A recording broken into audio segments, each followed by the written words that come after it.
Estimados alumnos, esperando que todos se encuentren bien, vamos a hacer una breve retroalimentación sobre el tema que estuvimos viendo la última semana. Sin embargo, algunos de ustedes no pudieron conectarse y es por eso que lo vamos a estar retomando. El tema es cómo aprendo o comprendo el mundo y es analizar la relación que existe entre el pensamiento, el lenguaje, los actos proposicionales y los actos del habla. Cuando hemos estudiado en las diferentes asignaturas desde la primaria, nos han enseñado a estructurar oraciones, sujeto, predicado, en donde intervienen diferentes elementos. Pero también en el nivel preparatorio se nos han enseñado sobre los diferentes modos del discurso. Y es aquí en donde vamos a retomar. Los modos del discurso son descripción, exposición, diálogo, narración y argumentación. De aquí es en donde surgen los diferentes tipos de texto. Por ejemplo, en una descripción, yo utilizo la descripción al hablar de un retrato o de una guía turística, mientras que en una exposición puedo utilizar un ejemplo como texto científico, entraría en una forma de exposición, o bien un reportaje o el análisis, el estudio de una enciclopedia. En un diálogo, pues entraría, por ejemplo, la entrevista, mientras que en una narración, aquí pues tiene que ver con el relato de los hechos en una novela, en un cuento, en una fábula, en una leyenda, en un mito, mientras que la argumentación tiene que ver, en este caso, defender una idea a través de un ejemplo del tipo de texto. Puede ser un artículo, una columna de opinión en un periódico, perdón, una crítica de prensa, un debate. Entonces, de los modos discursivos surgen los diferentes tipos de texto.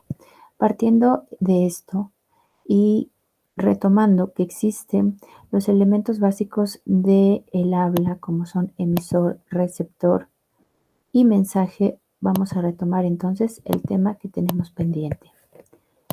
Cuando empezamos en los primeros años de vida, empezamos a forjar el lenguaje y tiene que ver con el contexto, el tema del que estemos hablando, el pensamiento, porque se van estructurando las diferentes ideas a través de las palabras, lo que vamos representando. Y por supuesto tiene que ver con el lenguaje. En este caso, nosotros, la mayoría hablamos español, pues tiene que ver con el idioma. El idioma o la lengua es lo mismo. El habla tendría que ser la forma personal. Les comentaba en clase que en el norte, por ejemplo, se dice bebé, huerco o huerca, y muchos de ustedes me lo confirmaron. Ahora, entremos un poquito aquí en temas de gramática. Comentamos la siguiente oración en español: esa flor es bonita. En el caso de esa, entraría como pronombre demostrativo, flor sustantivo, que es de lo que estamos hablando, es verbo, y bonita adjetivo calificativo. Si lo traducimos en náhuatl, como lo comentamos en clase, sería cualzi, que sería bonito, ne, esa, xochitl, flor. Estamos hablando en este caso adjetivo, demostrativo y sustantivo. Ya no estoy utilizando en este caso el verbo porque lo retomamos. Cuando empezamos a hablar de los 0 a 3 años, tiene que ver con el contexto en donde cada uno nos vamos criando, si me permiten la expresión, tiene que ver con el tipo de idioma el que estamos aprendiendo a estructurar palabras, y por lo tanto, esto que vamos aprendiendo nos va a permitir estructurar nuestro pensamiento. En el caso del inglés coincide con el español: that flower is pretty. Esa flor es bonita. Aquí no hay mucho, pero nos damos cuenta que cada idioma tiene su diferente forma de estructura y por lo tanto vamos nosotros estructurando de una forma dependiendo del idioma que vamos aprendiendo desde que somos pequeños. Ahora, existen 4 tipos de oraciones que en caso de lógica le vamos a llamar formas gramaticales. La afirmativa, como su nombre lo dice, yo afirmo. El segundo, que es la exclamativa, que en este caso hay como una impresión sobre algún suceso. La interrogativa, hay un cuestionamiento, una pregunta, y la imperativa, que se refiere a dar una orden. Aquí estamos viendo el ejemplo. Vamos a retomar nuevamente lo que comentamos. Existen 2 teorías sobre cómo surge el lenguaje. La primera es la teoría de la monogénesis, en donde este filósofo Leibniz explica que el lenguaje surge de una sola familia, de una sola lengua, mientras que la poligénesis, según este autor, explica que las familias lingüística surgieron de forma separada. Mono quiere decir uno, mientras que poli se refiere al concepto de muchos en la etimología griega. Ahora revisemos las teorías para que puedan desarrollar la actividad. En el caso de la teoría de Chomsky, lo comentamos, según Chomsky, nosotros traemos ya una caja negra, por decirlo de una forma. Esta es una caja que es algo innato, en donde, bueno, poco a poco nosotros ya somos capaces de derivar algunas palabras, algunas nuevas expresiones. Entonces, el niño poco a poco va estructurando las palabras, pero esto ya es algo innato. El lenguaje es algo innato, que se nos da de forma innata. Mientras que la teoría de Brunner dice que aprendemos a hablar porque necesitamos solucionar problemas. Como necesitamos solucionar problemas, entonces vamos aprendiendo a hablar. De acuerdo con Brunner, el niño necesita dos refuerzos para lograr la estructuración del lenguaje. Una de ellas sería la caja negra, como lo propone Chomsky o LED, y la otra sería un ambiente propicio que permita al niño empezar a estructurar palabras.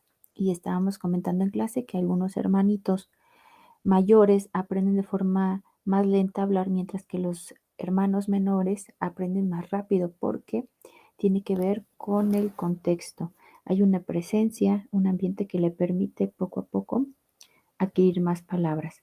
La teoría de Jean Piaget exalta o retoma que nosotros como seres humanos vamos aprendiendo a hablar porque somos constructores, y esto se le conoce como constructivismo. Así como vamos formando cuando somos pequeños los legos, también vamos utilizando las palabras, acomodándolas. Ojo, esto según la lengua o el idioma en que somos nosotros, en que nosotros vamos creciendo. Mientras que la teoría de Vygotsky explica que nuestro contexto influye de una forma importantísima para poder desarrollar cada una de las palabras. El contexto, dice Vygotsky, el contexto tiene una fuerte influencia para que vayamos comprendiendo lo que significan las palabras, lo que significan las interpretaciones. Finalmente llegamos con la teoría de Skinner, y este investigador habla sobre el condicionamiento y la desaprobación. En el caso del condicionamiento serían los refuerzos. Por ejemplo, cuando el niño empieza a decir sus primeras palabras, un refuerzo sería un aplauso, una felicitación, una palabra en donde el niño sienta un estímulo de que lo estamos felicitando. Por eso es condicionamiento, se están condicionando. Pero también puede ser desaprobación, porque en este caso puede intervenir el castigo. Entonces, estamos viendo la teoría de Skinner, que es sobre todo referida al condicionamiento. Hasta aquí estarían realizando la primera parte de la actividad, que se refiere a un cuadro comparativo sobre cada una de las teorías de estos investigadores sobre el lenguaje. Mientras que en la siguiente actividad vamos a hablar sobre los actos del habla. Los actos del habla se dividen en dos: actos proposicionales y actos del habla.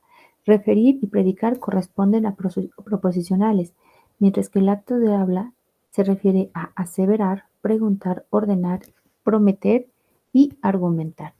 El teórico que más se enfocó a esta teoría es John Austin. Un acto del habla es un tipo de acción que involucra el uso de la lengua natural o la lengua materna y está sujeto a ciertos números de reglas convencionales. Por lo tanto, tiene que ver aquí con la pragmática. La pragmática se refiere a las palabras que se comportan de una forma diferente según el contexto. En el caso de México, una palabra que utilizamos de forma respetuosa, pero también de forma de felicitación o de forma incluso ofensiva, es la palabra madre. Esto tiene que ver con la pragmática, porque esa palabra madre, en el caso del pensamiento del mexicano, puede tener diferentes interpretaciones. Esto sería un ejemplo de pragmática. Ahora, existen tres tipos de actos del habla.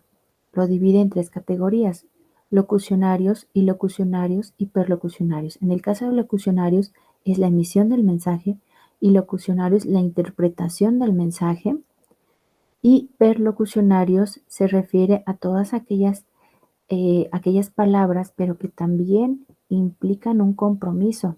Por ejemplo, los pensamientos, los sentimientos y las acciones. Como nos estamos dando cuenta, hay una formación, hay una integración entre pensamiento, lenguaje y los actos a los que me estoy comprometiendo. Y todo eso tiene que ver con el idioma, cuando lo adquirimos a los primeros años, y también tiene que ver con el contexto y por lo tanto, poco a poco nosotros vamos estructurando el pensamiento a través del idioma. Si hubiera alguna duda, les pediría que me manden un mensaje. Les agradezco a todos.